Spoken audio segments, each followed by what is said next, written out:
Hi all, എല്ലാവർക്കും നമസ്കാരം. ഇന്ന് ഒരു നാടൻ തേങ്ങാ ചമ്മന്തിയുടെ റെസിപ്പിയാണ്.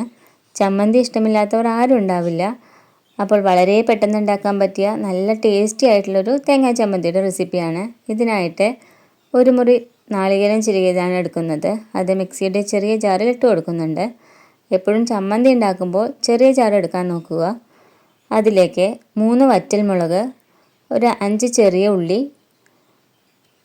ചെറിയൊരു പീസ് പുളി. അപ്പോൾ ഇതിൽ ഉപ്പ് ചേർക്കുമ്പോൾ പുളിയിൽ ഉപ്പുണ്ടെങ്കിൽ അതിനനുസരിച്ച് ആഡ് ചെയ്താൽ മതി. പിന്നെ കുറച്ച് കല്ലുപ്പ്. പിന്നെ ഇതിൽ ചേർത്ത് കൊടുക്കുന്നത് ഒരു 1/2 ടീസ്പൂണോളം മുളക് പൊടിയാണ്.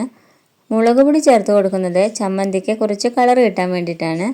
ഇനി ഇതൊന്ന് അരച്ചെടുക്കാം. കറിക്ക് അരയ്ക്കുന്ന പോലെ നന്നായി അരച്ചെടുക്കേണ്ട, ജസ്റ്റ് പൾസ് ചെയ്ത് അരച്ചെടുത്താൽ മതി. ഇനി ഇതിലേക്ക് കുറച്ച് പച്ച വെളിച്ചെണ്ണ കൂടി ഒഴിച്ചു കൊടുക്കാം. അപ്പോൾ അങ്ങനെ ടേസ്റ്റിയായ നാടൻ തേങ്ങാ ചമ്മന്തി റെഡി ആയിട്ടുണ്ട്.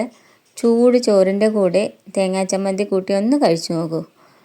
ചൂട് കഞ്ഞിക്കും സൂപ്പറാണ്. അപ്പോൾ എല്ലാവരും ഇതേപോലെ ഒന്ന് ട്രൈ ചെയ്ത് നോക്കൂ. അറിയാത്തവർക്ക് വേണ്ടിയിട്ടാണ് കേട്ടോ. അപ്പോൾ ഈ ചാനൽ ആദ്യമായിട്ടാണ് കാണുന്നതെങ്കിൽ എല്ലാവരും ഒന്ന് ലൈക്ക് ചെയ്യൂ, ഷെയർ ചെയ്യൂ, കമൻറ്റ് ചെയ്യുകയും വേണം. താങ്ക്